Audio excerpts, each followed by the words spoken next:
Hello. चलो आगे देखो। नेक्स्ट टॉपिक अपना आज का टॉपिक रहेगा आपके जो जालोर के जो चौहान है उनको अपन कंप्लीट करेंगे। ठीक है, आपके रणथंभौर के चौहान है उनको अपन ने कंप्लीट कर लिया। अब पढ़ते हैं अपन कहाँ के चौहान, तो आपके रणथंभौर के चौहान पढ़ते हैं। देखिएगा, रणथंभौर तो कंप्लीट हो गया, जालोर। जालोर के चौहान, इसमें दो चीजें देखो। पहले देखिएगा, एक आपका शिलालेख है, इस शिलालेख का नाम है बिजोलिया शिलालेख। कौन सा शिलालेख है? बिजोलिया का शिलालेख। बिजोलिया शिलालेख, ये शिलालेख आपका 1173 ईस्वी का बताया जाता है। कब का है? 1173 का। इस 1173 ईस्वी के शिलालेख के अंदर ऐसे कहते हैं कि आपका क्या है, जो जालोर है, इस जालोर का जो नाम बताया गया है वो ध्यान रखना, इसको क्या बताया गया है? जबालीपुर नाम से संबोधित किया गया है। जालोर को क्या कहा गया? जबालीपुर। इसके अलावा देखिएगा, ऐसे कहते हैं कि जालोर का जो किला है, उस जालोर के किले को किस नाम से पुकारा गया है? तो आपका सुवर्णगिरी नाम से पुकारा गया है। बिजोलिया शिलालेख के अंदर आपके जालोर से संबंधित दो बातें मिलती है। एक तो जालोर को किस नाम से पुकारा गया? जबालीपुर। और एक आपका जालोर का जो किला, उसको क्या कहा गया? तो सुवर्णगिरी कहा गया। इसके आगे अपन दूसरी बात करते हैं।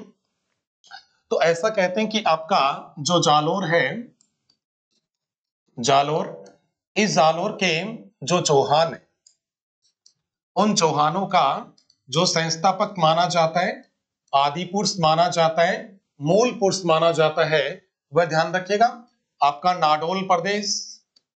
नाडोल, नाडोल आपका पाली के अंदर पड़ता है। कौन सा प्रदेश है? नाडोल। नाडोल कहां पड़ता है? तो पाली के अंदर पड़ता है। इस नाडोल का एक चौहान शासक था, और नाडोल के उस चौहान शासक का नाम बताया जाता है आपका अलहन। ठीक है, इस अलहन का एक पुत्र था। किसका पुत्र था? अलहन का पुत्र। और इसके पुत्र का जो नाम बताया जाता है वह था कीर्तिपाल। क्या नाम है? कीर्तिपाल। ये कीर्तिपाल है, इस कीर्तिपाल को जालोर के चौहानों का क्या माना जाता है? संस्थापक। तो मेरा कहने का मतलब क्या हुआ कि जालोर के चौहानों का संस्थापक ऐसे कहते हैं कि नाडोल के शासक अलहन के पुत्र कीर्तिपाल को माना जाता है, जिसको कहीं कहीं पर इतिहास के अंदर और क्या लिखा गया है, तो आपका कीतु भी लिखा गया। क्या कहा गया? कीतु कहा गया। इसके उपरांत एक तथ्य और देखिएगा, ऐसे कहते हैं कि कीर्तिपाल है या कीतु है, कीर्तिपाल, कीतु, इसके द्वारा आपका जालोर प्रदेश है, जालोर प्रदेश, इस जालोर प्रदेश के अंदर आपके जिस चौहान राजवंश की स्थापना की गई, वो चौहान राजवंश की स्थापना की कीर्तिपाल के द्वारा, वो जालोर के अंदर एक पर्वत के ऊपर रहते थे, जिसको कहते थे आपका सोनागिरी पर्वत। क्या कहते थे? सोनागिरी पर्वत कहते थे।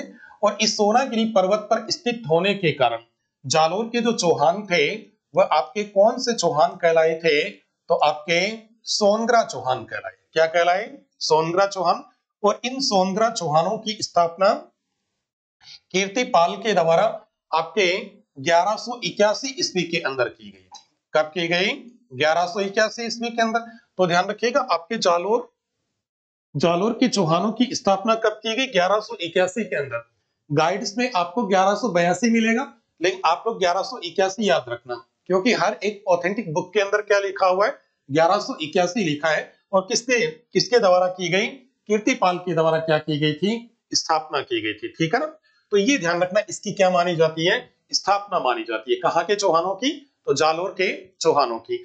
आपका कीर्तिपाल था, इस कीर्तिपाल ने जालोर के चौहानों की स्थापना करने के बाद में जो आपका जालोर है, इन्होंने जालोर के अंदर भगवान शिव के एक मंदिर का निर्माण करवाया। इसका जिसका नाम क्या है? जांगलेश्वर महादेव का मंदिर। ठीक है, भगवान शिव का मंदिर है, और इस मंदिर का निर्माण किसने करवाया था? कीर्तिपाल ने करवाया। ठीक है, तो ये क्या हो गया, आपके जालोर के जो चौहान है उनकी स्थापना से संबंधित कुछ बातें हो गई। नेक्स्ट आगे देखते हैं अपन, आपका जालोर है, इस जालोर की स्थिति देखते हैं, इसकी कंडीशन देखते हैं। जालोर की स्थिति, ठीक है, देखो क्या क्या आता है। एक तो ये बताया जाता है, दो तीन बातें याद रखोगे यहाँ पे जो बहुत इंपॉर्टेंट है। एक तो ये कहते हैं कि आपका जालोर था, ये जालोर कहते हैं आपका मारवाड़ है, इस मारवाड़ रियासत की जो सीमा है वो सीमा के ऊपर स्थित था। एक इसके साथ साथ में ये कहा जाता है कि ये आपका एक है गुजरात और आपका मालवा जाने वाला जो रास्ता था उस रास्ते के ऊपर स्थित था, ठीक है। इसका हम कहते हैं कि आपका दिल्ली सल्तनत है, दिल्ली सल्तनत। इस दिल्ली सल्तनत के जो सुल्तान थे, उन सुल्तानों के दक्षिण भारत विजय के अंदर, दक्षिण भारत विजय के अंदर जालोर एक सबसे बड़ी और क्या मानी जाती थी, बाधा मानी जाती थी। यानी कि दिल्ली के जो सुल्तान है, ये दिल्ली के सुल्तान, एक मिनट रुकना,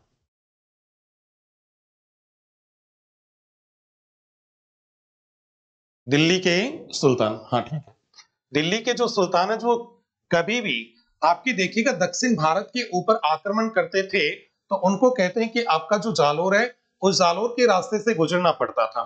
गुजरात जाते थे तो भी आपका कहां जाना पड़ता था, जालोर से। तो जालोर के जो आपके कौन थे, चौहान राजपूत थे, उनके साथ में इनको संघर्ष करना पड़ता था, ठीक है। इसका ये बताते कि उनकी एक दक्षिण भारत विजय के अंदर क्या मानी जाती थी, बाधा मानी जाती थी। एक दूसरा और देखिएगा, आपका जालोर है, इस जालोर का व्यापार की दृष्टि से भी अत्यधिक महत्व था। किस दृष्टि से, व्यापार की दृष्टि से जालोर है, इस जालोर का अत्यधिक क्या बताया जाता है, महत्व है। तो ये कैसे था, देखिएगा राजस्थान, ठीक है, राजस्थान के इधर क्या पड़ता है, तो इधर राजस्थान के गुजरात पड़ता है, ठीक है। और गुजरात है, ये तो खाड़ियां बताई जाती है, यह जालोर था आपका, गुजरात था, ये वैसे भी एक संपन्न प्रदेश था, ठीक है। तो दिल्ली के सुल्तान ये चाहते थे कि एन केन परकेन जैसे तैसे अपना जालोर के ऊपर एक बार अधिकार हो जाए, ठीक है। तो अपन जालोर को अपन अपना एक केंद्र बनाकर, अपना एक अड्डा बनाकर अपन गुजरात प्रदेश के साथ में या दूसरे देशों के साथ में आराम से क्या कर सकते हैं, व्यापार कर सकते हैं। इसका हम कहते हैं कि दिल्ली के सुल्तान आपके जालोर को क्या करना चाहते थे, जीतना चाहते थे, ठीक है। एक और देखिएगा, एक ही कहते हैं कि आपका जालोर है, इस जालोर के ऊपर आपके सोनग्रा चौहान थे, इन सोनग्रा चौहानों से पहले आपके जो परमार वंश के राजा थे, इन परमार वंश के राजाओं का या शासकों का क्या माना जाता है, अधिकार था। किसका अधिकार था, तो परमार वंश के जो शासक थे या परमारों का क्या बताया जाता है, तो अधिकार बताया जाता है, ठीक है। अब मोनोक नैन्सी यहाँ पे एक बहुत ही शानदार कंसेप्ट कहते हैं, बहुत अच्छी बात वो बताते हैं। क्या कहते हैं नैन्सी साहब, देखिएगा, नैन्सी के अनुसार, ठीक है, नैन्सी थे, इनके अनुसार आपका कीर्तिपाल था, कीर्तिपाल जालोर के चौहानों का संस्थापक। इस कीर्तिपाल ने कहते हैं कि आपका परमार वंश का एक शासक था, परमार वंश का शासक जिसका नाम बताया जाता है कुंतपाल। इस कुंतपाल को पराजित करके आपके कीर्तिपाल के द्वारा जालोर पे अधिकार कर लिया गया और जालोर के अंदर सोनग्रा चौहानों की क्या की थी, स्थापना की थी। उसके साथ साथ में नैन्सी एक बात और बताते हैं, वो क्या बताते हैं, वो ये कहते हैं कि आपका कौन था, कीर्तिपाल, ठीक है। इस कीर्तिपाल के द्वारा छल कपट से आपके जालोर के ऊपर क्या किया गया, अधिकार किया गया। कैसे किया गया, ये कुंतपाल था, एक इसका बहुत ही विश्वास पात्र था, इसका विश्वासी था, और इसके विश्वासी का नाम बताया जाता है क्या था, दहिया। क्या नाम है, दहिया। इस दहिया को कीर्तिपाल के द्वारा अपनी ओर क्या कर लिया गया था, मिला लिया गया था, ठीक है। तो ये वाला था, इसने कहते हैं कि अपने स्वामी कुंतपाल के साथ में विश्वासघात किया था, या फिर ऐसे कह सकते हैं कि आपका कीर्तिपाल था, उस कीर्तिपाल ने कुंतपाल के विश्वासी सरदार दहिया कि विश्वासघात से कहते हैं कि आपके जालोर के ऊपर क्या किया था, अधिकार किया। इस प्रकार से आपका कीर्तिपाल है, इस कीर्तिपाल के द्वारा जालोर है, उस जालोर के चौहानों की क्या की जाती है, स्थापना की जाती है। ठीक है, ये ध्यान रखना, ये आपके जालोर की कंडीशन थी। एक बात और बताता हूं, देखिएगा जालोर है, ये जालोर दो शब्दों से मिलकर बना है। ठीक है, जिसमें एक क्या है, जाल, और एक क्या है, लोर। इन दोनों शब्दों को मिलाकर क्या बना, जालोर बना। अब देखिएगा जाल है, जाल का एक पेड़ होता है दोस्तों, ठीक है, और लोर है, इस लोर का मतलब क्या होता है, सीमा होता है। ठीक है, तो ध्यान रखिएगा, आपके क्या थे, जाल के जो वृक्ष थे, किसके वृक्ष थे, जाल के वृक्ष या पेड़, इनकी सीमा वाला जो क्षेत्र था, उस सीमा वाले क्षेत्र को किस नाम से पुकारा जाता था, तो जालोर के नाम से पुकारा जाता था। ठीक है, आगे देखो, तो ये जालोर की क्या होगी, कंडीशन होगी। अब देखिएगा जालोर के जो चौहान है, उन चौहानों की जानकारी के जो स्रोत है उनकी बात कर लेते हैं। किसकी बात कर रहे हैं, जालोर के सोनग्रा चौहानों की जानकारी के क्या है, स्रोत। ठीक है, तो देखो क्या क्या स्रोत आते हैं। एक स्रोत बताया जाता है, वह आता आपका कहानड़ दे प्रबंध। क्या आता है, कहानड़ दे प्रबंध। और इसका जो राइट एक देखा और देखिएगा, एक आता उसको कहते हैं वीरमदेव सोनगरारी बात। एक और देखिएगा, एक तीसरा बताया जाता है, उसका नाम है तारिक ए फरिश्ता। एक और देखिएगा, एक बताया जाता है खजाइन उल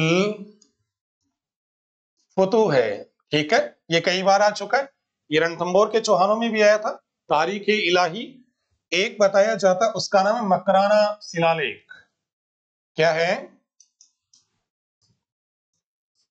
मकराना शिलालेख।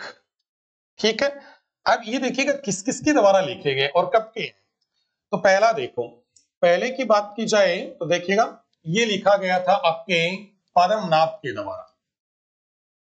पद्मनाभ इसका राइटर है, वीरमदेव सोनग्रा है, इसकी भी, इसका राइटर भी कौन है आपका, पद्मनाभ है। ठीक है, इसके अलावा तारीख है फरिश्ता, इसका राइटर कौन है, स्वयं फरिश्ता। ठीक है, उसके बाद में क्या है, खजाइन उल फुतू है, अमीर खुसरो का दरबारी कवि, सॉरी अलाउद्दीन खिलजी का दरबारी कवि। कौन, अमीर खुसरो। मकराना शिलालेख, ये मकराना से प्राप्त हुआ है। ठीक है, मकराना कहां पड़ता है, तो नागौर के अंदर बताया जाता है। और ये शिलालेख कब का बताया जाता है, तो आपका 1297 ईस्वी, 57 ईस्वी का क्या बताया जा, सॉरी 57 नहीं, 97 1297 ईस्वी का क्या बताया जाता है, शिलालेख। ये सारे के सारे ये सारे के सारे ऐसे स्रोत हैं जिनसे कहते हैं कि आपके जालोर के चौहान है, उनकी क्या मिलती है, जानकारी। जिसमें ध्यान रखिएगा, इसमें अगर बात की जाए तो आपका ये वाला एग्जाम में आ गया, ये वाला एग्जाम में आ गया, ये वाला एग्जाम में आ गया, ये वाला एग्जाम में आ गया। ठीक है, और आपका ये जो वाला है, इसका मुझे थोड़ा पता नहीं है भाई आया या नहीं आया, लेकिन इसको भी देख लेना। ठीक है, कि मकराना शिलालेख है, इससे भी ध्यान रखना आपकी किसकी जानकारी प्राप्त होती है, तो जालोर के चौहानों की जानकारी प्राप्त होती है। बाकी चारों के चारों एग्जाम के अंदर क्या कर लिए गए, पूछ लिए गए। ठीक है, नेक्स्ट, तो ये हो गए जानकारी के स्रोत हो गए। इसके बाद में देखो, जब आपका कीर्तिपाल है, इस कीर्तिपाल के द्वारा आपके जालोर के चौहानों की स्थापना कर दी जाती है। उसके बाद में कीर्तिपाल की डेथ हो जाती है, मर जाता है कीर्तिपाल, और कीर्तिपाल के बाद में उसका बेटा राजा बनता है, और उसके बेटे का जो नाम बताया जाता है वो था समर सिंह। तो अपन समर सिंह को पढ़ते हैं। ठीक है,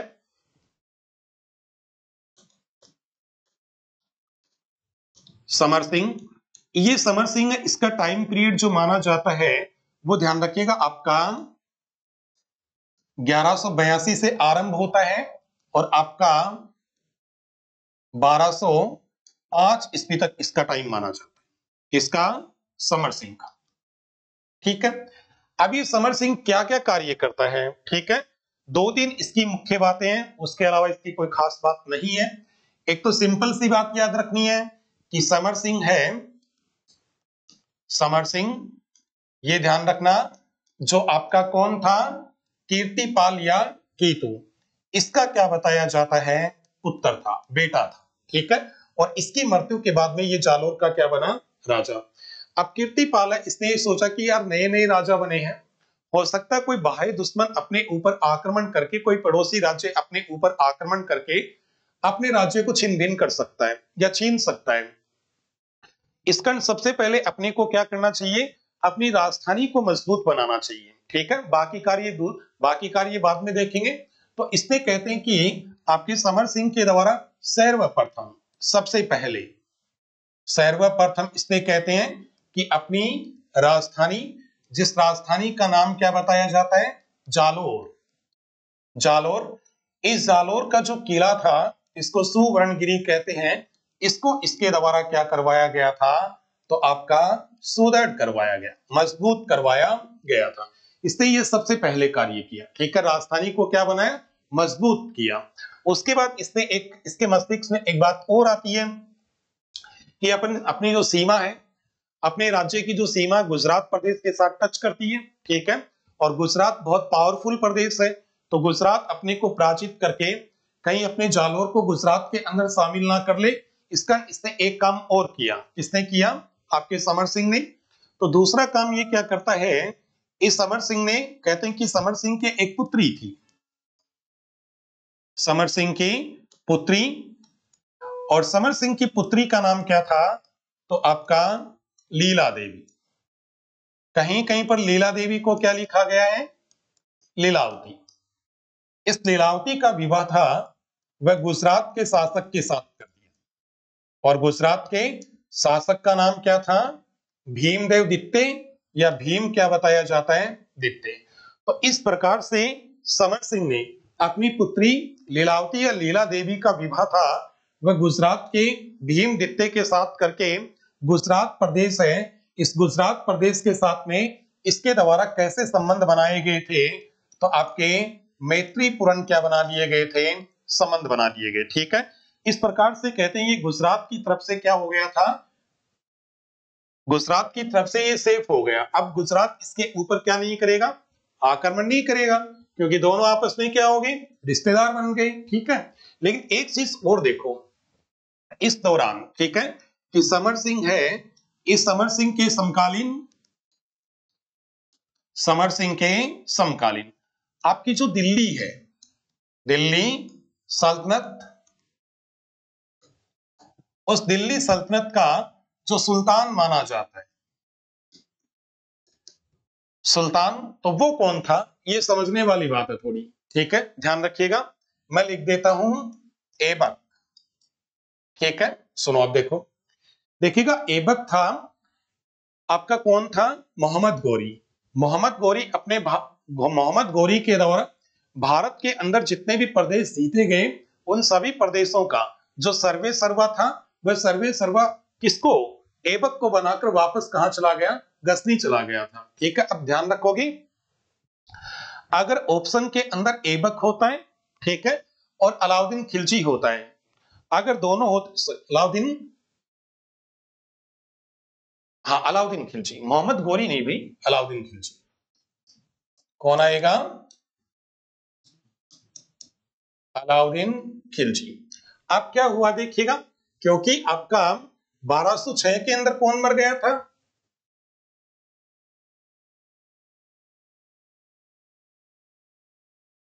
देखिएगा इधर देख लो, अपन बात करते हैं किसकी, जैसे दिल्ली के जो सुल्तान है उनको मैं एक बार पूरा का पूरा बता देता हूं, फिर दोनों में कंफ्यूज है उसको समझ लेना, ठीक है। नंबर एक बात करते हैं, तो देखिएगा आपका जैसे बात कब की आती है, तो 1191 की आती है, ठीक है।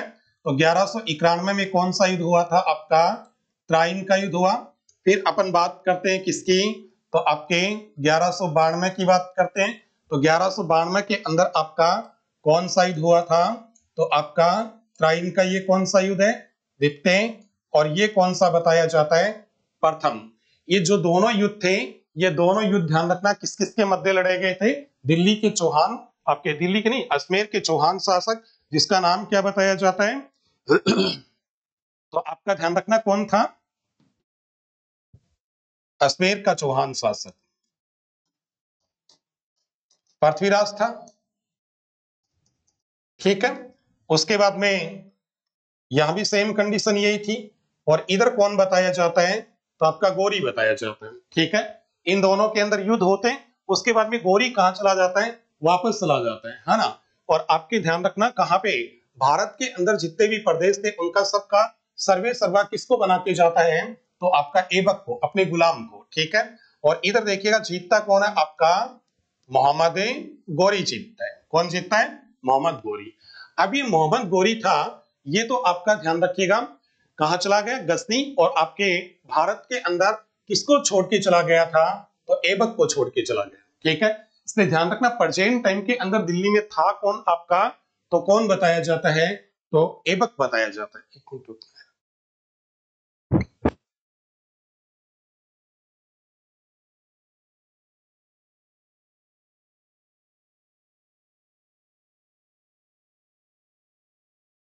ठीक है, सुनिएगा। तो इस प्रकार से ध्यान रखना, अगर ये भी होता है और कौन होता है? ये भी होता है। तो ऐसी कंडीशन में अगर ये होता है तो ये करना है। ठीक है। अगर ये नहीं होता है या फिर ऐसे देखिएगा दोनों होते हैं तो क्या करके आओगे? गौरी। क्योंकि आपका गौरी तो जाके कब मरेगा? तो गौरी मरेगा 1206 के अंदर। कब मरता है? 1206 के अंदर मरता है। लेकिन 1206 तक ध्यान रखना दिल्ली के ऊपर ये जो देख रेख करता है ना, ये किसकी देख रेख में करता है? गौरी की देख रेख में करता है। ठीक है। इसलिए ध्यान रखिएगा अगर दोनों होते हैं तो ये करके आओगे, अगर ये नहीं होता है तो क्या करके आओगे? ये करके आओगे। समझ में आई है बात? नहीं आई? दोबारा देख लो एक बार, ध्यान रखिएगा। गौरी तो वापस चला गया और भारत में किसको छोड़ के गया? ऐबक को। तो ध्यान रखना गौरी के साम्राज्य की देखरेख कौन कर रहा है? ऐबक कर रहा है। अगर वो ऑप्शन के अंदर ऐसे पूछ लेता कि समर सिंह के समकालीन आपका दिल्ली का सुल्तान कौन था और ऑप्शन के अंदर गौरी नहीं होता है तो क्या करोगे? ऐबक। ठीक है। और ऐबक ये दोनों होते हैं तो आप क्या करोगे? गौरी करोगे। ठीक है। इस कंसेप्ट को आप लोग याद रखोगे। ठीक है। इस प्रकार से ध्यान रखना आपके ऐबक और कौन? गौरी। इसको दोनों को याद रखोगे। इसके बाद देखिएगा तो ये ध्यान रखिएगा आपका क्या था? समर सिंह। समर सिंह के अंदर सबसे इंपॉर्टेंट चीज जो मानी जाती है वह क्या मानी जाती है? तो वह आपकी क्या बताई जाती है? गुजरात के साथ में क्या किए थे? मैत्रीपूर्ण संबंध कर लिए थे। उसके बाद में 1105 के अंदर आपका कौन चल बसा? तो आपके समर सिंह की क्या हो जाती है? डेथ हो जाती है। ठीक है। समर सिंह की मृत्यु के बाद में समर सिंह का पुत्र आता है और समर सिंह के पुत्र का नाम क्या बताया जाता है? उदय सिंह। ठीक है। उदय सिंह ऐसे कहते हैं कि आपका 1205 से लेकर के और 1257 ईस्वी तक जालोर का क्या रहा?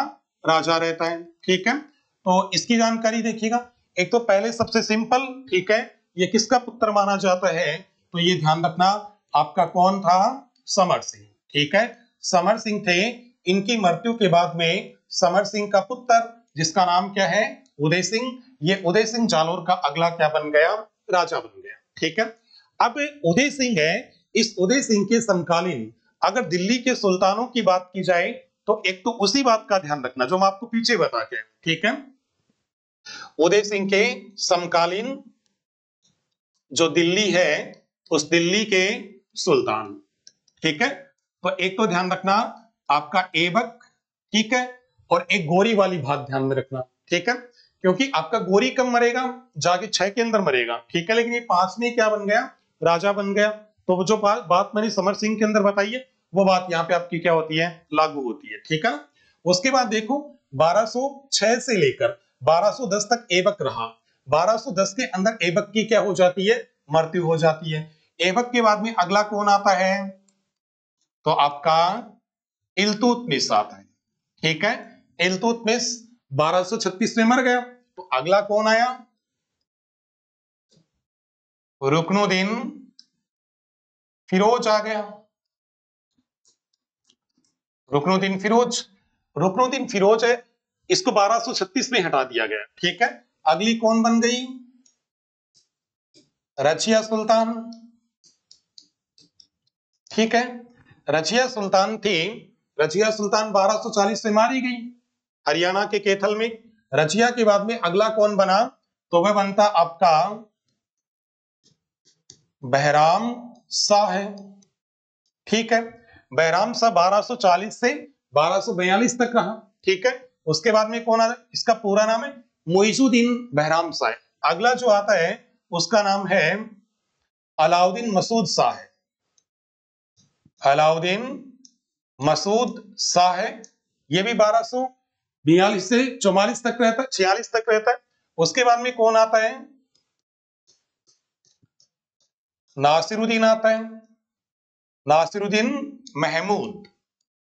ठीक है, ये 1266 तक रहता है, लेकिन इसका कार्यकाल कहां तक है? 57 तक। ठीक है, ये ध्यान रखना 46 से कब तक रहता है? 66 तक। तो इस प्रकार से ये दोनों आते हैं। इसका कार्यकाल क्या था? तो ध्यान रखना 1246 से लेकर के और 66 तक है, तो 57 मध्य आता है नहीं आता है। ठीक है, तो इस प्रकार ये क्या थे? इसके समकालीन दिल्ली के सुल्तान थे। अब ध्यान रखना केवल केवल दिल्ली के सुल्तानों की अगर बात की जाए तो केवल एक ही सुल्तान के द्वारा आपके उदय सिंह के ऊपर आक्रमण किया, और उस सुल्तान का नाम क्या था? तो आपका इल्तुतमिश था। ठीक है, इसमें कहा जाता है कि 1228 ईस्वी के अंदर, 1228 के अंदर दिल्ली के सुल्तान इल्तुतमिश के द्वारा उदय सिंह है, इस उदय सिंह के ऊपर क्या किया? आक्रमण किया। ठीक है, और इस आक्रमण के अंदर इल्तुतमिश था। दिल्ली का सुल्तान कौन? इल्तुतमिश। ये इल्तुतमिश क्या हो जाता है? तो आपका पराजित हो जाता है। कौन हार गया? इल्तुतमिश हार गया। लेकिन ध्यान रखना बहुत सारे राइटर ऐसे लिखते हैं कि इल्तुतमिश हार गया, उसके बाद में दोनों के अंदर आपस में क्या होती है? संधि होती है, और संधि के तहत कहते हैं कि आपका उदय सिंह था, ये उदय सिंह इल्तुतमिश है उसकी क्या स्वीकार कर लेता है? अधीनता स्वीकार कर लेता है, और इस संधि के तहत अधीनता स्वीकार कर ली गई। और कहते हैं कि इल्तुतमिश को उदय सिंह के द्वारा आपके 100 तो क्या दिए गए? ऊंट दिए गए, और बताते हैं कि 20 क्या दिए गए थे? घोड़े या अश्व दिए गए। उसके बाद में इल्तुतमिश वापस कहां लौट गया? दिल्ली लौट गया। ठीक है, लेकिन दो राइटर हैं जिसमें एक राइटर का नाम बताया जाता है, वो ध्यान रखिएगा आपका क्या बताया जाता है? A.L. श्रीवास्तव। कौन है? A.L. श्रीवास्तव, आशीर्वादी लाल श्रीवास्तव। ठीक है, और एक कौन है? हसन निजामी। और हसन निजामी का ग्रंथ है, वह बहुत ही इंपॉर्टेंट ग्रंथ का नाम क्या है? ताज उल मासीर। ताज उल मासीर। ये दोनों ये कहते हैं कि हमारे अनुसार 1228 के अंदर जब इल्तुतमिश ने आक्रमण किया था, तो उस आक्रमण के अंदर इल्तुतमिश नहीं हारा। ठीक है, बल्कि कौन हारा? उदय सिंह। ठीक है, तो ये देखिएगा ये दोनों क्या कहते हैं कि इस युद्ध के अंदर दिल्ली का सुल्तान इल्तुतमिश था, उस इल्तुतमिश की इसके अंदर क्या हुई थी? तो विजय हुई बताई जाती है। केवल दो ही इतिहासकार है, कौन कौन आपके? A.L. श्रीवास्तव और हसन निजामी। ठीक है, हसन निजामी अपने ग्रंथ में कहते हैं कि इस युद्ध के अंदर कौन हार गया था? तो आपका उदय सिंह पराजित हो गया। ठीक है, उसके बाद में उदय सिंह है, इस उदय सिंह के द्वारा जालोर के शासक हैं उदय सिंह। इसने कहते हैं कि आपका गुजरात प्रदेश था, गुजरात प्रदेश, इस गुजरात का एक मंत्री था, और मंत्री का नाम क्या था? लूणव प्रसाद। क्या नाम है? लूणव प्रसाद। इस लूणव प्रसाद को पराजित करके आपके उदय सिंह के द्वारा कई प्रदेशों के ऊपर क्या कर लिया गया? अधिकार कर लिया गया। जैसे इसने किस किस को जीता? लूणव प्रसाद को पराजित करके। एक तो कहते हैं कि इसने आपके मंडोर को जीत लिया। किसको जीता? मंडोर, जोधपुर में पड़ता है। एक कहते हैं कि इसने किसको जीता? नाडोल को जीता, नाडोल पाली में पड़ता है। एक इसने ध्यान रखना किसको जीता? बाड़मेर को जीता, ठीक है। एक ध्यान रखना किसको जीता? राठधरा को, राठधरा ही बाड़मेर में पड़ता है।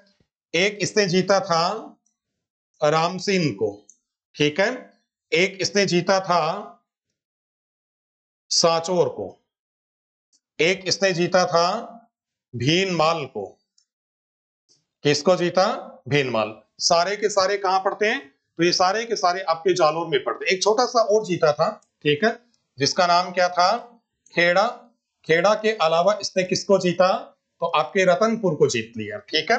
इस प्रकार से कहते हैं कि इसने आपके उदय सिंह के द्वारा इन प्रदेशों को जीतकर और आपका जालोर था, उस जालोर साम्राज्य का इसके द्वारा क्या किया गया था? तो विस्तार किया गया था। तो ध्यान रखिएगा, आपका जालोर है, इस जालोर प्रदेश का या जालोर राज्य का जो विस्तार था, वह विस्तार ध्यान रखना किसके द्वारा किया गया था? तो उदय सिंह के द्वारा अपने साम्राज्य का क्या किया गया? विस्तार किया गया। उसके बाद इनके ऊपर कहते हैं कि आपका मेवाड़ रियासत है। इस मेवाड़ रियासत के एक शासक थे, शासक का नाम क्या बताया जाता है? जेतर सिंह। इस जेतर सिंह ने उदय सिंह के ऊपर क्या कर दिया? आक्रमण कर दिया। अब उदय सिंह थोड़ा इसकी बजाय कमजोर था, जेतर सिंह पावरफुल आदमी था, ठीक है। इसका हम कहते हैं कि उदय सिंह ने इसे युद्ध लड़ने की बजाय, किससे? जेतर सिंह से। उदय सिंह ने इससे इसके साथ में युद्ध नहीं लड़ा, बल्कि उदय सिंह के एक पोत्री थी, ठीक है, एक पोती थी, किसकी? उदय सिंह की। और उदय सिंह की जो पोत्री है, पोत्री पोत्री का नाम बताया जाता है रूपा दे या रूपा देवी। इस रूपा देवी का विवाह था वह जेतर सिंह के पुत्र के साथ कर दिया, ठीक है। और जेतर सिंह के पुत्र का नाम बताया जाता है, वह था तेज सिंह। किसके साथ में किया गया? तो आपका तेज सिंह था। इस तेज सिंह के साथ में रूपा देवी का क्या कर दिया गया? विवाह कर दिया गया। इस प्रकार से कहते हैं कि इसने मेवाड़ के साथ में क्या कर लिए थे? मैत्रीपूर्ण संबंध कर लिए थे, ठीक है। लेकिन गुजरात के साथ में क्या कर लिए? संबंध बिगाड़ दिए, क्योंकि समर सिंह था, वो समर सिंह ने अपनी पुत्री लीला देवी का विवाह था वह गुजरात के भीम के साथ किया था। लेकिन यहाँ पे देखिएगा, गुजरात के मंत्री को ये पराजित कर रहा है और गुजरात के साथ संबंध बिगाड़ रहा है, और इधर मेवाड़ के साथ में अपनी पोती का विवाह करके, चाचिक देव की पुत्री का विवाह करके, और क्या कर रहा है? संबंधों को मजबूत कर रहा है, ठीक है। उसके बाद में 1257 ईस्वी के अंदर उदय सिंह की क्या हो जाती है? मृत्यु हो जाती है। तो ध्यान रखिएगा, उदय सिंह है, जालोर के शासक उदय सिंह है। इनकी जो छतरी है, इनकी छतरी कहते हैं कि आपका जो भीनमाल है, क्या है? भीनमाल जालोर के अंदर पड़ता है, वहां पे इनकी छतरी बताई जाती है। और एक इनके मंत्री थे, किसके मंत्री थे? उदय सिंह के एक मंत्री थे, और उदय सिंह के मंत्री का नाम बताया जाता है येसोवीर। येसोवीर ये इनका मंत्री था, और मंत्री होने के साथ साथ कहते हैं कि उदय सिंह का एक प्रसिद्ध क्या बताया जाता है? तो कवि बताया जाता है। कौन? येसोवीर। तो इस प्रकार से कहते हैं कि आपका उदय सिंह था, उस उदय सिंह के द्वारा आपका क्या है? जालोर। उस जालोर साम्राज्य का विस्तार किया, मेवाड़ के साथ में क्या बनाए? मैत्रीपूर्ण संबंध बनाए। उधर देखिएगा, दिल्ली के सुल्तान को पराजित कर दिया। लेकिन A.L. श्रीवास्तव हसन निशामी के अनुसार ये दिल्ली के सुल्तान से क्या हो गया? पराजित हो गया, ठीक है। एंड के अंदर आपके 1257 के अंदर आपका उदय सिंह है, इस उदय सिंह की क्या हो जाती है? मृत्यु हो जाती है। और उदय सिंह की मृत्यु के बाद में उदय सिंह का बेटा राजा बनता है, ठीक है। तो ध्यान रखिएगा, आपकी ये है ना, ये रूपा देवी, इस रूपा देवी का पिताजी अगला राजा बनेगा, और उसका नाम है चाचिक देव। क्या नाम है? चाचिक देव।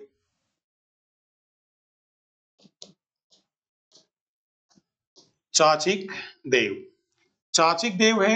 इसका कार्यकाल देखिएगा, तो इसका कार्यकाल 1257 ईस्वी से प्रारंभ होता है, और आपका 1257 से 1282 ईस्वी तक इसका कार्यकाल चलता है, ठीक है। इसके कार्यकाल के अंदर दो तीन बातें बहुत इंपॉर्टेंट है, बाकी इसके बारे में कोई खास नहीं मिलता है, ठीक है। अब इसकी क्या क्या बातें हैं वो देखिएगा। एक तो कहते हैं, पहली बात देखिएगा, पहला इनके बारे में बताया जाता है कि ये किसका बेटा है? उदय सिंह का। तो सीधी सी बात है, सिंपल सा कंसेप्ट है, उदय सिंह है, इस उदय सिंह की मृत्यु के उपरांत उदय सिंह का पुत्र जिसका नाम क्या है, चाचिक देव, ये कहते हैं कि जालोर का अगला क्या बनता है, शासक बनता है। ठीक है, और इसकी जो जानकारी मिलती है वह जानकारी ध्यान रखना किससे मिलती है, सुंधा माता। ठीक है, भीनमाल के अंदर सुंधा माता का मंदिर बना है, उस मंदिर के अंदर ध्यान रखना एक शिलालेख लगा है जिसको कौन से नाम से पुकारा जाता है, सुंधा माता शिलालेख के नाम से पुकारा जाता है। इस शिलालेख के अंदर इसकी भी जानकारी मिलती है और इसके पिता उदय सिंह की भी क्या मिलती है, जानकारी मिलती है, दोनों की जानकारी मिलती है। अब इसकी सबसे महत्वपूर्ण बात देखिएगा, किसकी, चाचिक देव की। कहते हैं कि चाचिक देव है, ये जालोर का ऐसा शासक था, कौन, चाचिक देव। इस चाचिक देव के द्वारा आपके महाराजा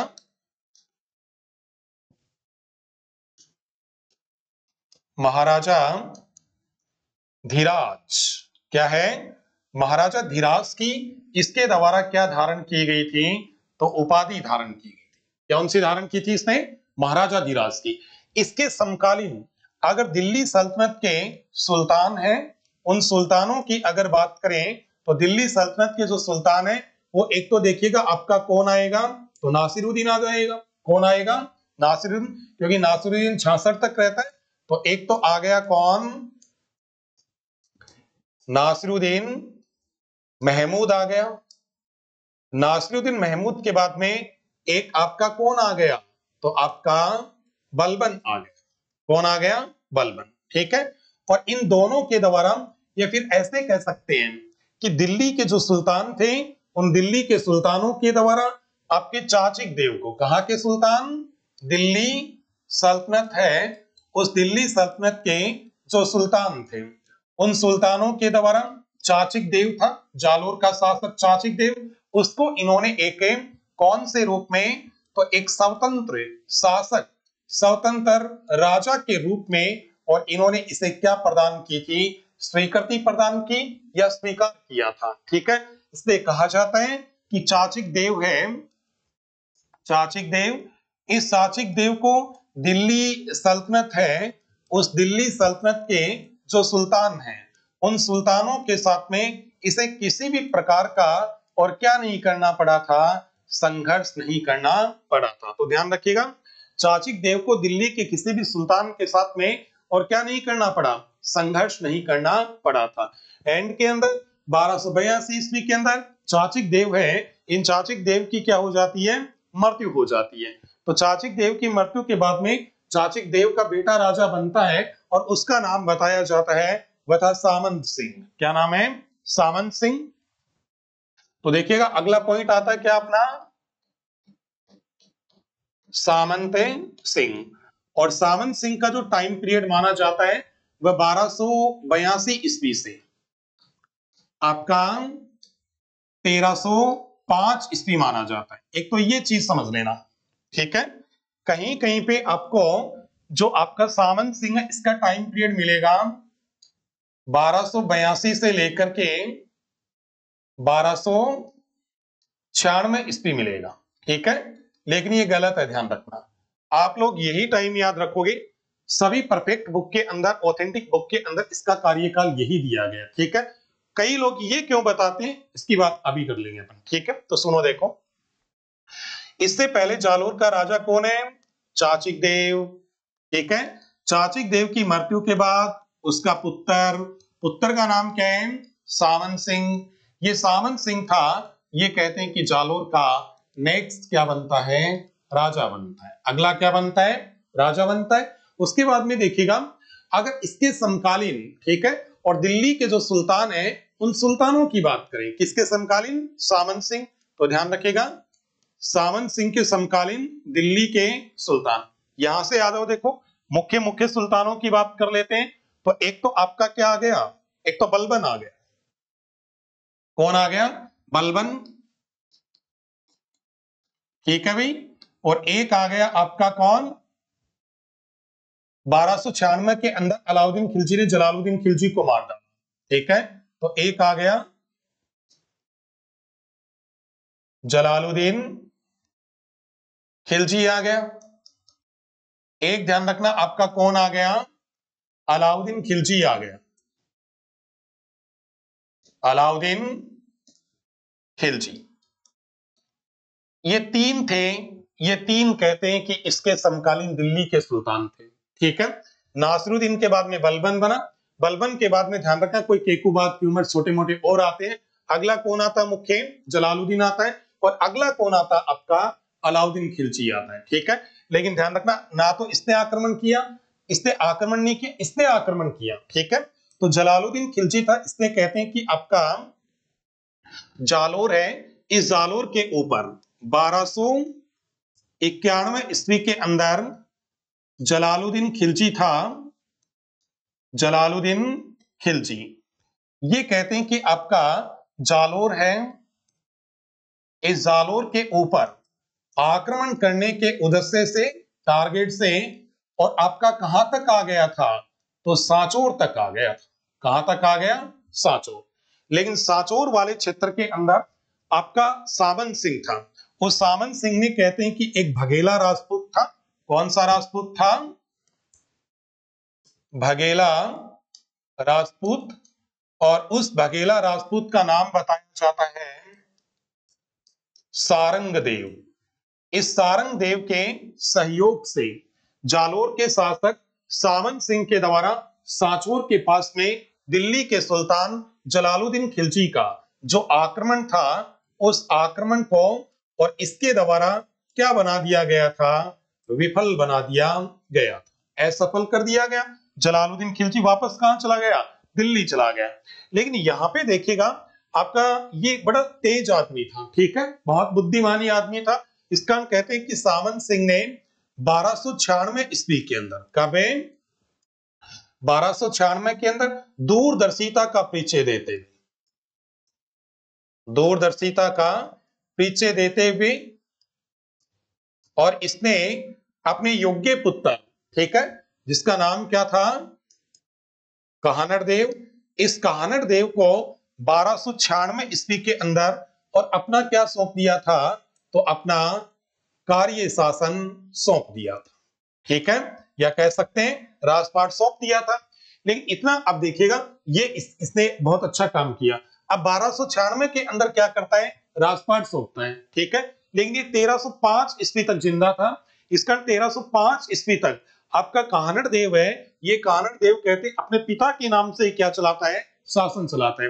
ध्यान रखिएगा आपके अब 12, ये तो देखो ये मैं,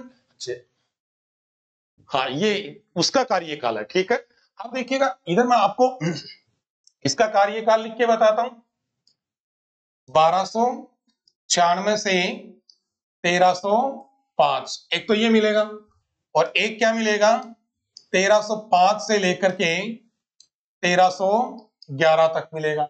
ठीक है, लेकिन देखो 1296 के अंदर तो राजपाट सौंप रहा है, ठीक है ना, वो मरता नहीं है। ठीक है, इसका ध्यान रखना। आपके 1305 ईस्वी तक आपका कानड़ देव अपने पिता के नाम से क्या चलाता है, शासन चलाता है। अब 1205 के अंदर कौन मर गया, सामंत सिंह। तो कहते हैं कि 1205 से आपका कानड़ देव है वह अपने नाम से क्या चलाता है, शासन कार्य चलाता है। इसका ध्यान रखिएगा, इसका कार्यकाल है, वह कार्यकाल वास्तव में कहां से शुरू होता है, तो वह आपका 1305 से होता है। ठीक है, ये आप बिल्कुल भी याद मत रखना। ठीक है, तो ये थोड़ा सा क्या है, अलग टाइप की बात है। मेरा कहने का मतलब सामंत सिंह का वो कार्यकाल है, ये वाला कार्यकाल ये थोड़ा सही नहीं है। ठीक है, जितनी परफेक्ट बुक पढ़ोगे सबके अंदर इसका कार्यकाल आपको क्या मिलेगा, 1305 तक मिलेगा। तो इस प्रकार से कहते हैं कि आपका कौन था, तो ये सामंत सिंह बताया जाता है। ठीक है, और अगला कौन आ जाता है, तो अगला आपका आता है, वो कौन आता है, तो वो आता आपका कानड़ देव। ठीक है, कानड़ देव को अपन नेक्स्ट क्लास में पढ़ेंगे। ठीक है, बाकी अपन अगली क्लास में मिलते हैं। Thank you.